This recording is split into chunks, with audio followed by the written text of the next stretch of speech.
In 2017, Netflix announced that they would be producing a TV show called Dear White People, an adaptation of a movie of the same name. As one could expect with a name as inflammatory as the one it has, the outrage was swift. The show was accused of reverse racism, creating more division in America, and even attempting to start a race war. Of course, this criticism was from people who hadn't watched the show or the movie and were actually doing the thing that they were accusing the show of. Dear White People is a show that follows the lives of multiple students at the Ivy League Winchester University as the racial tensions continue to rise not only on campus but also in the country. The show tries to explore how different types of Black people experience racism, how those experiences shape them into the people that they go on to become, and the way in which they deal with bigotry moving forward. In today's video, we're going to be taking a look at the 4 seasons of Dear White People and talk about the good, the bad, and the ugly. Now, without further ado, let's get into the video. Season 1 is very strong, and while it's not my personal favorite, I think it does a great job at showing who these characters are, why they are the way that they are, and it has the strongest overarching narrative for all the characters, which in my opinion is the biggest failure for the show moving forward, but we will talk about that later. The season can be seen as divided by 2 major events that happen on campus, with the first 5 episodes focusing on the fallout of the blackface party that is held at the university by a group of white students who work at a magazine called Pastiche, with every episode focusing on one character and the consequences that this event had on them, and how this later leads to a much bigger and more tragic event later in the season. Our main characters are Samantha White, a film student who has a radio show, Dear White People. She's the president of the Black Student Union, and as you can guess, she's a very militant, pro-Black, social justice warrior who wants to start a conversation by any means necessary. In the fallout of the blackface party, we find out that she has a white boyfriend and that she was the one who sent the invites after Pastiche canceled the party. Then we have Lionel Higgins. He's a media student and he writes for the Independent newspaper. He was the one who first received the invitation to the party and told BSU to go and break it up. He's shown as not being super happy with the content he's producing because it's not the stories that he wants to write about, and when he does write about what he wants, like the blackface party, he gets a lot of negative criticism from his editor Silvio. Eventually, he is given the opportunity to break the story about Sam sending the invites, but his morals don't let him and he tells her to come out herself. Speaking of coming out, he's gay and has a crush on his roommate, Troy Fairbanks. Troy is the son of the dean and the president of the Coalition of Racial Equality. He's presented as the perfect Black man, highly educated, well-dressed, well-spoken, and incredibly privileged. He has a storyline that involves him sleeping with a teacher and being blackmailed by his friend Kurt, the head of Pastiche, into publicly forgiving him for the blackface party, which leads to the Black students seeing him as a traitor. This shows us that Troy is not respected by his peers and is trying to play both sides so he always comes on top, even though that's not what he wants to do, simply because he has this responsibility of being a model minority. Then we have Coco Conners. Now, in her episode, we learn a lot about her backstory, but I don't want to get into it now because I will talk about the characters later. But she's a Black woman who has been working really hard to try and become as successful as she can in the political world. She's a part of CORE, has a situationship with Troy, and as much as she might like him, she mainly wants to be with him because of the optics, until she realizes that she doesn't need him to achieve her dreams and that she's actually much better than him at everything. Then we have Reggie Green. Reggie is the male version of Sam, kind of a hotep, member of BSU, super pro-Black, etc. His episode focuses on how depressed he is over the fact that Sam is dating someone else because, as you can expect, he's been in love with her forever. Trying to get over this, he decides to go to a party with his friends where he gets into an argument over whether white people should or should not use the N-word when singing songs. The discussion gets physical, the police shows up, and a police officer ends up pulling a gun on him, which leaves him and everybody on campus incredibly outraged and traumatized. After this, we meet Gabe Mitchell. He is also a film student and Sam's boyfriend. He is portrayed as being very supportive of the causes of BSU, but also sometimes being critical of their arguments, but not feeling comfortable openly saying that or challenging them. We learned that he was the one who called the police because he didn't want the fight to get worse, and eventually everybody finds out and he's shunned from the group. The response that the university gives to the incident with the cop and Reggie is a town hall that everybody knows is going to be bullshit just to give people time to forget about what happened. So BSU decides to protest it because they want immediate action. In the middle of the chaos, Lionel exposes that a family of donors at the university has threatened to pull their donation if AP, the unit where most of the black students live, isn't integrated, at the same time that Troy, who was locked out of the town hall, breaks the door and gets arrested. There are a lot of details that I've left out because they revolve around the character's backstory, and we will talk about that later, but I think that the strongest point of the show at this point is exploring how racism shapes people and how differently multiple people can process the same situation. Experiencing bigotry can make you very outspoken like Sam and Reggie, and it can make you want to assimilate and blend in like Troy and Coco, and you can make arguments in favor and against both perspectives, but ultimately we are a product of our environment. Neither perspective is necessarily bad or good. There are just two different ways of dealing with trauma. I think the way in which the show brings all the characters together for the final episode, with everybody sticking to their guns on the way in which they think things should be handled, with Troy being in the middle, literally speaking, because he's in the stairs between the protest and the town hall, showing his internal conflict and his personality crisis, is really the only time that the show is able to do this in a way that makes sense. On the rest of the show, we see characters who should be all about following the rules and the status quo, quickly dropping that for the sake of having all the main characters be on the same side of the argument. Even though the point should be that they're always on the same side, just choose to deal with things in different ways. This season really focuses a lot on microaggressions, incidents like people putting their hands on your hair, confusing you with people that you look nothing alike just because they're black, being asked, "What are you?" being told you're exotic, etc. I thought it was good to specifically point out these behaviors that are so ingrained in us, so insidious and so widely acceptable, and explicitly say that they're wrong, even if your intention is not to be racist. The one thing that I did not like about this season is the quote-unquote comedy. The show does this thing in this season and in the next one where they will show the black characters in incredibly stereotypical ways with heavy black accents, neck rolling, finger snapping, etc. And while I'm not necessarily against this portrayal because I think people are multifaceted, what I don't like is that in these scenes it seems like the butt of the joke is black people, simply for the sake of existing in a way that is not quote-unquote respectable.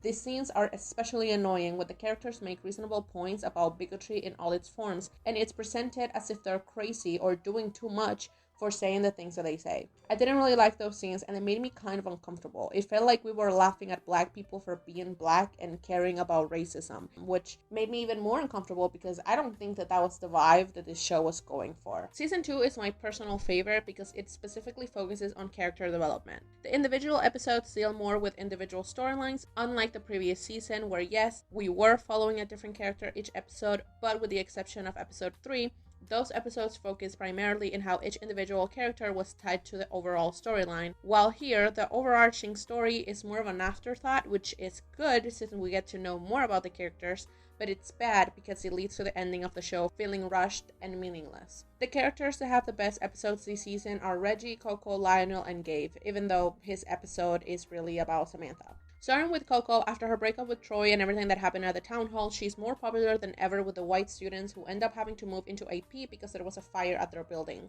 She becomes a president of CORE, and her entire life seems to be better than ever. That is until she finds out that she's pregnant with Troy's baby. She realizes that Troy is not in the position to be a good father or partner for her and seriously considers having the baby and being a single mom like her mom was, but ultimately decides against it and has an abortion. This storyline was not something that I saw coming, but I think that it was very important to have it. We don't often get abortion storylines revolving women of color that don't end up with them being struggling teen moms or college dropouts who end up repeating the same cycle, almost as a punishment for committing the crime of having sex out of wedlock. I think it was great that the show frames her decision not just as Coco choosing her career over having a baby, but her knowing that she cannot offer the baby a good life and that bringing a child to the world just for the sake of it is not what's best for the kid. Next, we have Reggie. He's still dealing with the fallout of the incident with the cop, and he's literally hallucinating because of it. He tries to shut these hallucinations down with alcohol, meaningless sex, and with thoughts of revenge, but nothing ends up working.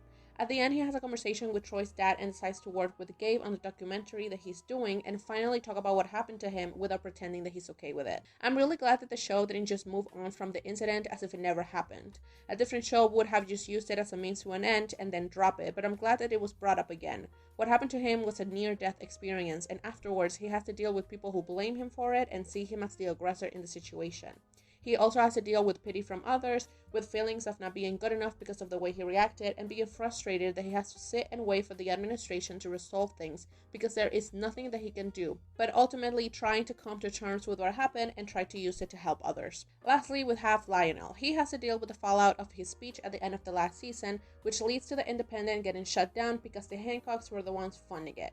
So now he has to find or create a new place to house his journalism. And this storyline is really the least interesting part because it revolves around him becoming obsessed with secret societies and thinking that a secret society within Winchester is behind an alt-right Twitter account that starts harassing Sam, which leads to a storyline that ends up being a total waste of time. But we will talk about that in a minute. The real storyline is seeing Lionel having his first quote-unquote gay experiences and his first romantic experiences, period. He develops a crush on Silvio, the old editor of The Independent, who he ends up exposing for being behind the alt-right account, and he takes him to a bunch of parties where he gets to hang out and flirt with other gay men, and after realizing that Silvio doesn't like him like that, he ends up meeting Wesley, who will be his love interest for the rest of the season. His story was very relatable to me. When he hangs out with Silvio, regardless of the type of party that they go to, he feels out of place and awkward, which the experience of not really fitting into spaces that in theory you should is incredibly common, I think. And then when he meets the new guy Wesley, since Lionel has never had a romantic partner before, everything is new and it's weird and awkward. And again, that's very relatable, especially when you add the experience of you having to really figure out who you are and what you want because you were hiding for so long. He was the best character in the season in terms of growing and learning more about him, and his story is always a treat to watch. Now, Gabe's episode revolves around him working on a documentary called Am I a Racist?, where he goes around interviewing the black students in Winchester and talking with them about instances of racism that they have experienced, big or small, and the episode specifically focuses on him interviewing Sam. She is very angry that he's getting praise for this while she gets hate mail and death threats, even though she's basically making the same point. They have an incredibly interesting conversation about where is the line between white people needing to speak out against racism in order to make a real change and white people using racism as a way to profit. They talk about white people being praised for talking against racism while black people get vilified for it. They talk about whether or not Sam's actions are partially responsible for the rise of the racial tensions at Winchester, which led to Silvio, and within that, how black people should be allowed to be angry about racism and should not be expected to have this perfectly poised stance. They talk about the horrific racist attacks that she has been receiving. They touch briefly on how she feels being a biracial woman in a racist world that only sees her as black, and of course, they also talk about their relationship. In my opinion, this was the best episode in the season and possibly in the whole show. One thing that I did find weird about this whole thing though was how quickly everyone moved on from Gabe being the one who called the police at the party. I know it's not his fault what happened, but I don't think it makes sense for everyone to agree to be in this documentary after that, especially not Reggie. I think they should have shown a scene or something where they talk about it, because while Sam does bring it up in this episode, she does it just to hurt Gabe, and they don't seriously talk about it. There's also the Troy episode, which while I think that the premise is good, I didn't like the execution, and I thought that the conclusion was lame. Basically, Troy wants to figure out who he really is now that his image as the perfect black guy has been destroyed, not only by what he did in the town hall, but also his behavior since. He does some type of drug with his friends, and after apologizing to Reggie, Sam, and Coco for using them, he decides that he's going to become a comedian. The best part of his episode are the confrontations that he has with his father.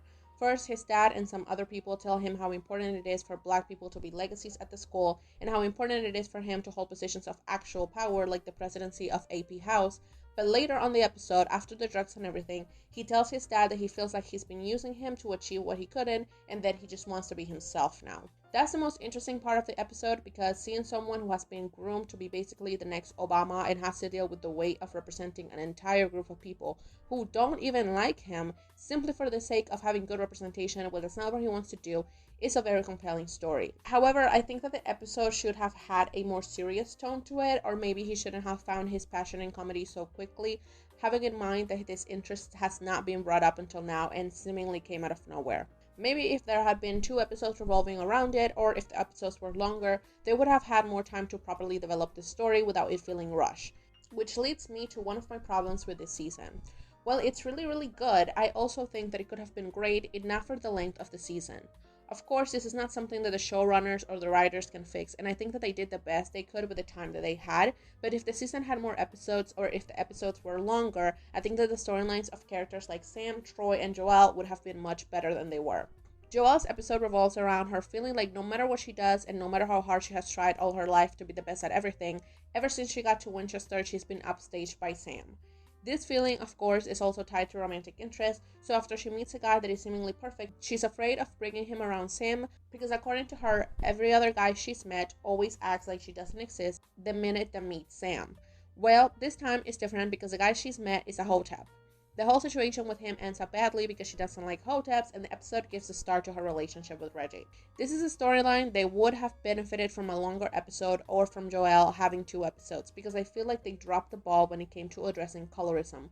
Sam's storyline this season revolves around an alt-right account that's been trolling her and blaming her for everything bad that's happened. And one of the things that they do is call into question her activism because she's biracial. And it's not until the episode with Gabe that she makes any type of comment about being biracial and not fitting in and why she decided to become so openly and outspokenly pro-black. And even then, it's just a passing comment in a conversation about a lot of things. So it's not very introspective. Now, while this was kind of annoying, it's not something that would stop me from rewatching the show. And it's not something that I dislike. More so something that I wish they would have had the time to do. The same cannot be said for what I'm about to talk about. I'm sure that somewhere along writing the episodes, the writers realized that they didn't have a big story that would bring all the characters together like they did in season 1. So they came up with 2 stupid, useless, and wasteful storylines that do absolutely nothing to move forward the show or further develop the characters. The first one is that Sam wants to invite an activist to speak at the university because she thinks that this will help people understand her point, which makes no sense because this person makes the same arguments that she's getting harassed over. At the end, it doesn't even matter because this falls through, and instead Silvio invites a lady called Ricky, who is a Candace Owens type of character, to speak on campus. The big plan that they have is to buy all the tickets for the Black Caucus, and somehow that is going to ruin the speech, and that's it. We don't see the speech, and we never talk about this event ever again. The only good part about this storyline is the conversation between Sam and Ricky, because Ricky is portrayed by Tessa Thompson, who played Sam on the Dear White People movie. But the really bad storyline revolves around Sam and Lionel. When Sam goes back home in the 9th episode, she finds a box filled with books that her dad was going to give to her when she graduated. And in these books, there was a bunch of X's everywhere. So she goes to Lionel and gets him to help her figure out what is going on and what it all means. In the end, they find out that there's a secret black society at Winchester that goes back to the 1800s. And when they go and find their headquarters, they meet the narrator of the show. Now, this is where the season ends, but I'm going to continue just to give it a conclusion. The narrator tells them that there is a group of people who are obsessed with power inside of the Order of X, and that he wants their help to take them down. But first, Samantha and Lionel will have to learn more about the Order on their own, and since Sam and Lionel find this to be too much work, they say no and leave. This storyline is such a waste of time. I think that the whole idea of a secret society could have worked if all the characters were involved and not just these 2 and Troy. Because yes, Troy also knows because of his dad. But none of the other characters ever find out about this, which makes no sense. Why would the Order not want to add Coco to the roster, knowing not only her ambitions but also her past? It would have been easy to use her. And why did the narrator not also go after Joelle and Reggie? It just doesn't make any sense, and knowing that this doesn't go anywhere in the next 2 seasons, it just seems completely unnecessary and also a bit outlandish and over the top for the type of show that this is. Season 3 is fine. In my opinion, it has the most laid back and fun atmosphere of the entire show, even though of course it still focuses on pretty heavy topics. The episodes don't focus on individual storylines as much as it did in the previous season. Instead, the show functions more like a regular sitcom with multiple stories developing at the same time in the same episodes, and we get more interaction between the characters. I think that the idea of having most of the characters be in most of the episodes and see them develop their stories at the same time as others is a good one, but I think that the execution isn't the best, and I don't know if it is because they didn't have enough time or because the writers just didn't know what to do with some of the characters anymore. For example, Sam leaves the Dear White People radio show and it's focusing all her time on working on a documentary that she has to do for one of her classes.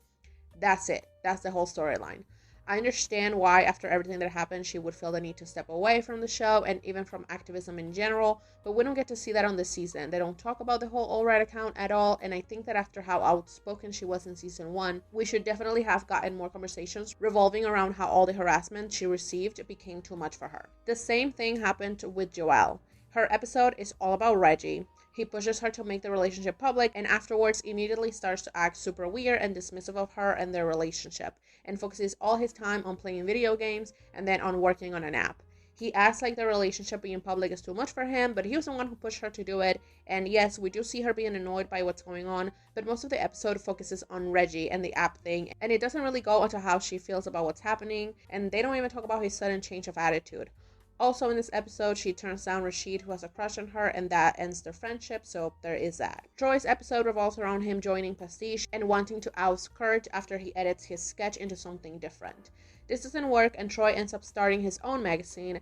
Again, I think that this whole idea is kind of lame. I don't know, I feel like Troy's character could have done much more, and while the magazine he makes does end up breaking a pretty important story at the end, it doesn't go anywhere because in the next season, it's not even mentioned. Gabe's storyline revolves around him having to get a bunch of jobs to pay for college because his family lost their money to bad investments, and he ends up joining a labor union in order to try and get higher wages for all the students who work on campus. He also applies for a grant and tells them that he's Native American because technically he is, but he ends up feeling guilty about it, so he gives the money away. His storylines are fine, they were enjoyable. I thought it was weird how Sam was okay with him claiming to be Native American to get this money that could have gone to an actual Native American student, and he was the one that was upset about it because it didn't really fit their characters, well, at least not with Sam's. And it also annoys me how the whole union thing is kind of abandoned. Like, at the end they plan to have a strike, but we never see it, and the union is completely forgotten by the next season. Lionel this season truly explores his sexuality and queer culture. He starts to hang out more with other gay men on campus who introduce him to the underground sex and party life of the queer community at Winchester.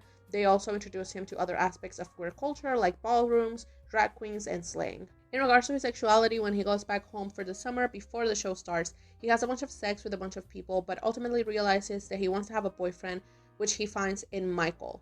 In regards to his journalism, he ignores the New Independent for the entire season and focuses instead on writing a novel of sorts called Chester, which details his love life. Overall, I think Lionel has the best storyline in the entire show, or at least the most interesting one and the one that people can learn the most from. Showing him growing into himself and becoming more confident with his sexuality and being given the space to open up while still remaining true to his shy and introverted self was very nice and relatable. I'm not gay, so I can tell you how good or bad the representation of gay culture is on the show, but I did enjoy it, especially how they showed the characters who all lived in the same house as being a family. Now let's talk about Reggie, because his storyline ends up being one of the most important for the overall plot. He's still dealing with the trauma from the incident with the police officer, and while he has found solace in his relationship with Joelle, he's still in a state of limbo as to where he's going to go from now.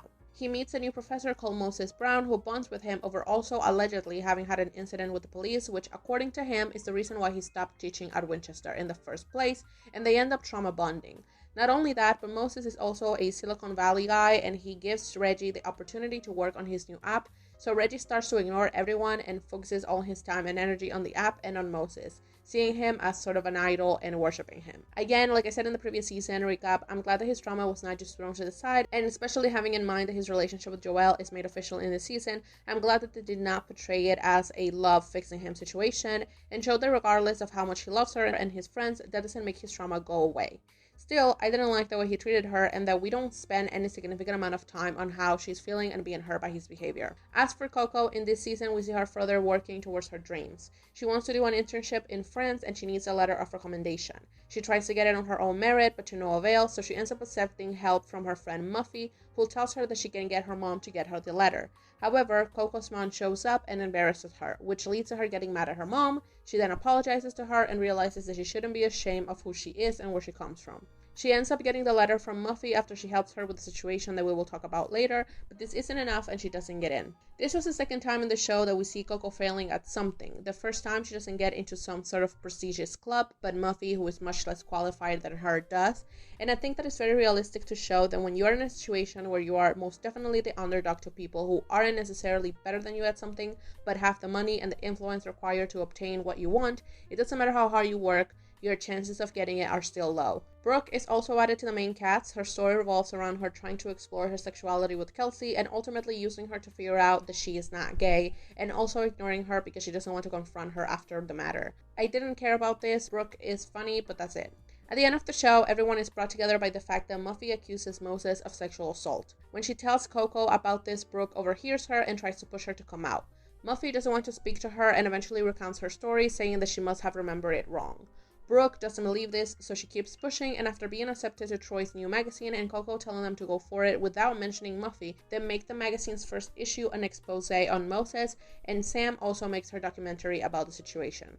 Reggie doesn't believe her at first, citing white women's history of falsely accusing black men, which leads to him having a huge fight with Joelle. However, after he confronts Moses and he admits to it, Reggie tells him to go fuck himself and apologizes to Muffy. In the middle of all of this, Troy's dad tells him about Order of X, and Sam and Lionel find out where the narrator lives after finding a photo of him with Moses, and he tells them that Moses is part of the Order, that they're the ones who pushed Muffy to change her story, and that they did it before, which was the real reason that Moses left the first time. The narrator tells them that there is a group of powerful people in the Order who has decided to prioritize power over everything else, but he wants their help to clean it up, and the season ends with Troy, Lionel, and Sam meeting up to talk about the Order of X. I'm fine with the storyline overall, but I'm annoyed that once again they brought the Order of X thing back because it doesn't matter. You would think that with this ending we would see Lionel and Sam working to reform the Order while Troy works to keep it going and bring the rest of the cast into it, but none of that happens, and this whole ordeal of with the Order of X is all for nothing. It doesn't matter at all, and it's a complete waste of time. Season 4 is bad, really bad. It's completely different to anything from the previous 3 seasons, but not in a good or interesting way. This season is a complete 180 from the previous 3, and it seems like the writers just said, fuck it. It's the last season, we're going to do whatever we want without worrying about whether or not we will get a next season. And while that is brave in their part, I guess, what they come up with wasn't better than what they had done before, and it just created a sense of frustration on me. As far as I could find, most people did not like this season. It has the worst audience score of all the seasons, and I found an alarming amount of people saying that they stopped watching after the first episode. And if I'm honest, I would have done the same if not because I'm doing this video. The main conflict is that AP House has to put up a varsity show that has historically been done by Pastiche, but because of all the racial tension, the Order of X gets the president of the university to let AP do it, and Troy wants him to put on a 90s inspired R&B musical. However, the Black American Forum, who has a new president in the freshman Aisha, opposes this musical, saying that it's nothing but minstrelsy, that they only got it because of the recent scandals of police brutality, and that it doesn't even matter because they still have to hold it in a building that is named after a slave owner. So the show focuses on the work in favor and against the musical. All of this is happening in flashbacks because the show is actually set into the future. Sam and Lionel don't speak to each other anymore because Sam used Lionel as the focal point of her thesis documentary after promising not to do that. But she shows up to a book signing that he has because he has written 3 books about his college experience called, you guessed it, Dear White People. And she convinces him to write the 4th book, telling him that she will make a limited series about it that they will release at the same time. For this, they decide to interview all the characters about their senior year, and that's when we get the flashbacks. At the end, everyone gets together in Sam's house for one last interview and to celebrate that they have gotten in contact again, but Troy, who is now a huge executive, gives them a bad news and tells them that since his last movie flopped, he does not have the funding to make the series and the book, so nothing's gonna happen unless they find funding from somewhere else. The other main storyline of the season revolves around Reggie. After turning down the opportunity of working with different companies, he decides to make his own app, ultimately choosing to make the new Green Book. He's obviously still dealing with his trauma from the incident of season 2, and after going to a shooting range with Aisha, he decides to get his own gun. Now, at the end of every episode, we get a little outro of a person going around the university. This person turns out to be a white supremacist who tries to shoot up the black students the day of the play, but Reggie kills him after learning about his presence through the app. This season, like I said before, it's bad, and from what I could see, most people hate it. The show becomes a musical in this season, which is very annoying because while the songs aren't necessarily bad, that just isn't the type of show that this is. The commentary on race is more heavy than in the previous season, which I liked. They touch on the idea of quote-unquote sitting at the table with people who did everything they could to keep you off it in the first place, and whether that should be celebrated or not. Should we be happy to be the first black people to do X, Y, or Z, or should we be angry that it took this long? Should we be happy that we are giving attention in white spaces in which we can air our grievances, or should we be mad that our message is being used by the people that hurt us to make a profit? It's a solid idea, and if this was a different season, I would have enjoyed it a lot, but given the space in which it exists, I was just annoyed because I wanted the show to end. The show uses a mix of season 2 and season 3 when it comes to the way the episodes are set up. Like in season 2, they primarily focus on the individual storylines, but like season 3, the other characters still make appearances on the episodes, and the episodes are also a bit longer. Coco is completely ruined in my opinion. She spends the entire season stuck in a house with Muffy because they're both on a reality show, which makes no sense to me.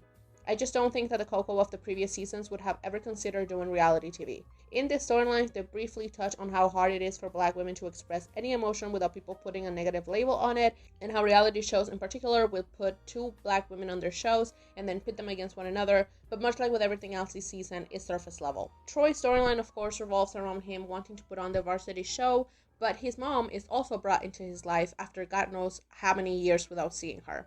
She becomes the director of the musical, and they have one scene in which he confronts her about leaving him, and she tells him that she never wanted to be a mother, and then leaves again after the musical is done. And it seems that he has made peace with his situation, which is nice. I think that this was probably the best storyline that he got in the entire show, and the whole thing was really well done and made sense out of his character.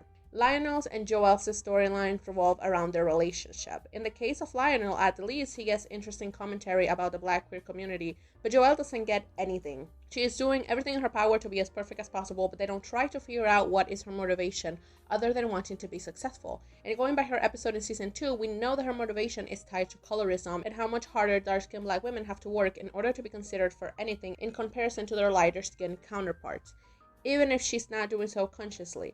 But this isn't touched upon at all in this season. They do touch on how her religious beliefs and her wanting to be a doctor are conflicting for her, but most of the scenes are musicals, and I honestly just skip them. Sam and Gabe have basically the same storyline as the previous seasons. He's still struggling for cash and decides to make a super religious movie for his uncle that goes against everything he believes in for money, which ruins his relationship with Sam. And she's still going through her identity crisis in regards to her filming career after she realizes that people don't really care about the documentary that she made in the last season, and that the time to make a mark is coming to an end. She's also struggling with the idea that she has sold out or become more corporate in comparison to 4 years prior, and especially in comparison to Aisha, who calls her out in her passivity. The entire season has a very sad energy around it. It's very dark, gloomy, hopeless, and the final message is that no matter how hard you try, we all have to sell out to capitalism and abandon our hopes, dreams, morals, and goals to make the world a better place, because that doesn't pay the bills. Gabe wins an Oscar for a movie that he only made so he could finish paying for college. Sam works making commercials instead of thought-provoking documentaries. Reggie went into hiding after everything that happened to avoid all the harassment. Coco went on a reality TV show to get famous. Troy abandoned his aspirations of making entertainment that focused on representing Black people in a good light and instead exploits the community for profit. Lionel wrote the Dear White People series like 10 years prior and nothing since. And now, 20 or so years later, they try to make things right, but they can't because they get funding for it. So regardless of anything, the right thing can never be done because capitalism always comes first. Even in regards to the Order of X, Sam and Lionel were originally asked to help rebuild it and take down the greedy people who had taken over it, but then by the end, the Order still follows the same status quo and are still controlling AP. They even give them orders on how their play has to be and what they can and cannot do, and while I think they eventually ignore them, it doesn't matter because by the end of the show, Troy is part of the Order and it's all the same. It's realistic, I guess, but I didn't think that that would be the moral of this story. Now that we have given a season-by-season recap, let's talk about the characters, starting with Samantha White. As I said earlier, Sam in the beginning of the show is the president of the Black Student Union and the person behind the Dear White People podcast. When she originally arrived at Winchester, she was quite different in the way she styled herself and the way she spoke. She was friends with Coco and her friends, and while she was still quite woke, she was also very permissive of microaggressions. They don't really show how or why she changed, but she did always say that she wanted to be a part of BSU, so I'm guessing that just being around them shaped her into the person that she is. Sam is very annoying in the beginning because she thinks that she's the only person that's always right, and it doesn't seem like people in her environment ever challenge her views. It's not until the last episode of the first season that she first is confronted with the idea that the way she's been handling things has only caused more problems and that she's responsible for the racial tension on campus, which comes up again in season 2. And of course, she refutes this as her not being the cause of it, but just exposing what was already happening, which I agree with. Like I mentioned earlier, I wish that the show had spoken more about how colorism has allowed her to have the position that she has. Coco does mention it in the first season, and then in the second season it's the same with the Hotep, but those two conversations are framed as like Coco and the Hotep being angry or just saying things to hurt her and nothing more. The show is very dismissive of the idea that Sam's biracialness can be something that benefits her, but they also don't take any time to talk about how it can be negative. I wish we had seen how all of the harassment that she received in the second season made her take a step back from the show and from being so outspoken. The harassment was very extreme. They even put bananas in her door with the word bitch in it and sent an email to her parents threatening to kill her. And we don't really see her process this at all until the episode with Gabe, where she finally breaks down, but that's it. Something that alt-right account does is specifically put into question her activism since she's half white, and staff briefly mentions having been treated differently in majority white spaces, but they don't go deep into it. I think this would have been a good opportunity to explore why is it that biracial people feel more comfortable and welcomed in the Black community, and why the Black community is so accepting of us, while also talking about why does light skin and biracial privilege exist within the Black community. After season 2, she becomes boring and uninteresting. I really don't care about her documentary, and I think that all the time we spent seeing her struggle trying to figure out what she wanted to do with the documentary could have been better used talking about her personal struggle, or better yet, have her personal struggle with the harassment be the reason why she's having such a hard time with her documentary. Gabe Mitchell is the Black liberal sheep of his Republican family. Through the show, he expresses his frustration a few times about feeling like he constantly has to apologize simply for being white, and feeling like just because he's a white man, that doesn't mean that he doesn't deserve to win things. But this isn't explored much deeper because I think that it was a very fine line that could have put Gabe on the same side as Silvio and the pastiche guy. In the first episode that focuses on him, it's mentioned that he had gotten used to being the only white guy in a group of Black people, but I don't know if they mean that in general or just because he's dating Sam, even though knowing that his family are like super wealthy Republicans, I think it's the latter. I think that it was interesting to see Gabe have to wrestle between wanting to do the right thing about social justice, and of course, especially in regards to racism, but also wanting to use his privilege to get things for himself, like doing the Am I Racist documentary, knowing that he's going to be praised for it, while BACU gets hated on for saying the same things, or the grant that he gets by using the 1% Native American blood that he has, or him agreeing to do a religious movie for his uncle for money, even though he goes against everything he believes in. And I think that this all stems from his white guilt. He's stuck between knowing the evils of racism and wanting to fight against it, but because he has white guilt that he knows doesn't really make sense for him to have, at least in the beginning of the show, it upsets him that he feels bad about things that he's never done, which leads to him wanting to lash out. This is well represented in the first 2 seasons, but afterwards he kind of gives up and just accepts that this is how things are, especially after doing things that are bad because they will benefit him. Overall, I like Gabe's character. I enjoyed that he wasn't made into this perfect representation of like an ally. He still had flaws as a person, and he was still, I guess, struggling between thinking that he's a good person and then crossing the line into reprehensible behavior in order to get ahead, which ends up proving that he isn't all that good, even though he eventually fixes things or tries to fix them.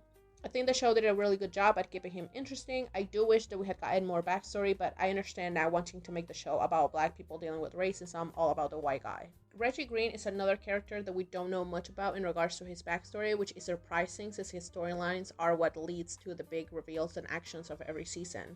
What we do know is that Reggie, much like Samantha, looked and sounded very different when he first got to college than he does during the rest of the show.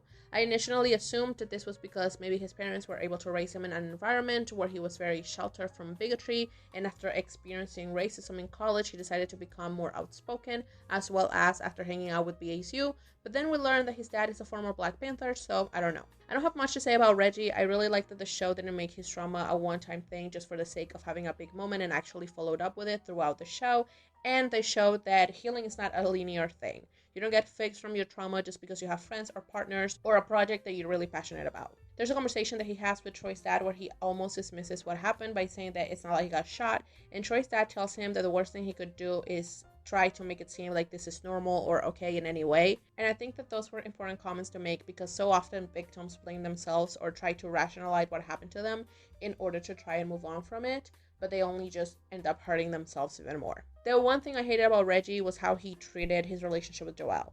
I understand that he was going through a lot, but he always treated her like a second thought, and then in season 4, he proposes this to her just so that she won't break up with him because they were fighting, and then got mad at her for being excited about their engagement, and she ended up having to apologize to him. I honestly would have much preferred it if he went through his stuff without her, because it just seemed to me that he wanted to be with her just because he didn't want to be alone, and his first choice, Sam, was already taken. Joelle Brooks is Sam's best friend, and we are told that she is someone who is used to being the best and at the top of everything.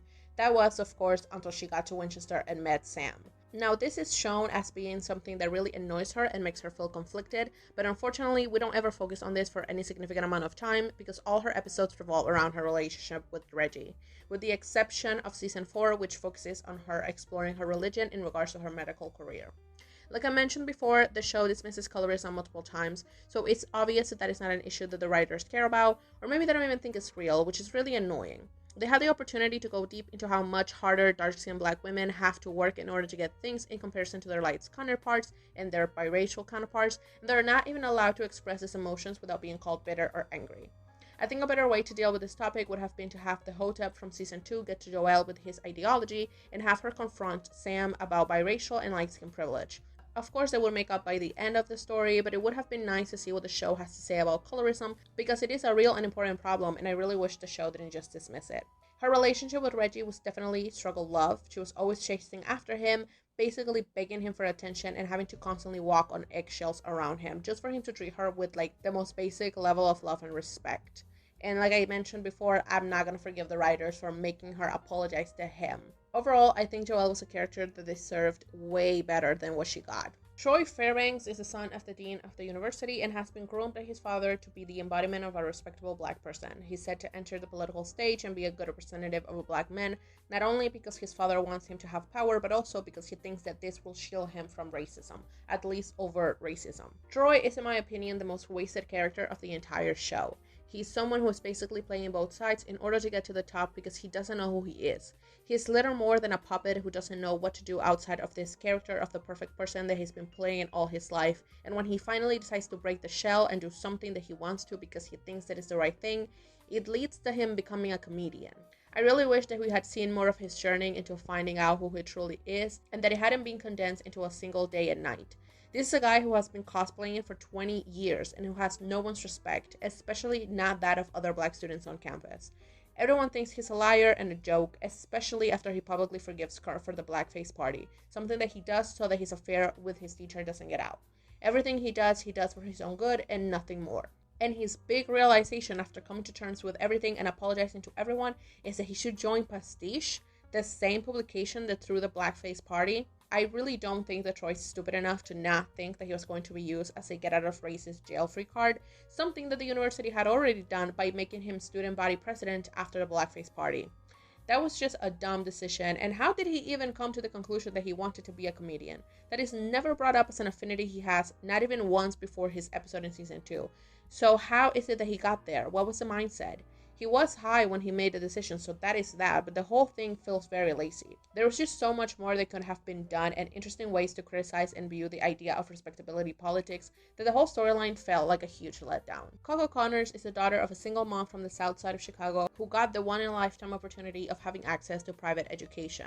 She's been a victim of racism and colorism from a young age, and she knows that in order for someone like her to reach the highest places in society, she's going to have to use assimilation as a survival tactic and guard her reputation like her life depends on it, because it does. Coco is my favorite character, in case you haven't noticed, and she had a much more interesting story in regards to respectability politics because while much like Troy, she also used it as a way to protect herself. Coco, as someone who doesn't come from a rich or well-connected family and a woman, has a much higher chance of everything going wrong for her if she doesn't pay a lot of attention at how every decision she makes affects her reputation, and has chosen to do this completely consciously, something that she mentions multiple times, which is why I don't understand why she would ever join a reality TV show. She wanted to be the second female president of the country, and she ends up in Big Brother. That makes no sense, especially when she chooses to expose her abortion in order to win. She has one episode in season 1 where the show goes pretty deep into how she became who she is, her struggle not fitting in anywhere because of who she was, where she came from, and what she believed in, until she decided to become ruthless and just go and do and put up with whatever she had to as long as that got her ahead. She has lived the struggle that Sam and BACU talk about, and there is nothing she wants more than to be away from it. The show does a good job at talking about respectability politics as a necessary evil for some, even though it's ultimately detrimental for most, and it might not even help you achieve your goals. Also, I like that the show showed that Coco's choice of ignoring racism in certain occasions didn't come from a place of ignorance, but from a place of fear of being left out again and having to go back to struggling like before. She knew that racism was a problem, and she spoke up against it multiple times. She just wasn't willing to do it in the way that everybody else wanted her to because she thought that it wasn't going to be beneficial, and that doesn't make her a bad person. Lionel Higgins, I honestly don't have much to say about him. I think I've said enough about how much I enjoyed the character. He has the best storyline in the show, and is probably the character that gets the best development and doesn't get ruined ever, even in season 4. He's actually the only enjoyable part of the season to me, and even his musical is good. His growth through the series was nice to see and very relatable. relatable. I really like that they had him joining a space that is as extroverted as the Black queer community, while still remaining true to himself and to who he is. It didn't feel like a complete change from nowhere, and it also didn't feel like a costume. Overall, I loved his character, and I thought that it was the best one on the show. So, that was Dear White People. Let me know what you guys think of the show. Did you not watch it because of the title? Did you enjoy it? Who's your favorite character? What did you think of the show's commentary on race? Let me know how you feel about the show in the comments. Make sure to like and subscribe, and I'll see you on the next one. Bye!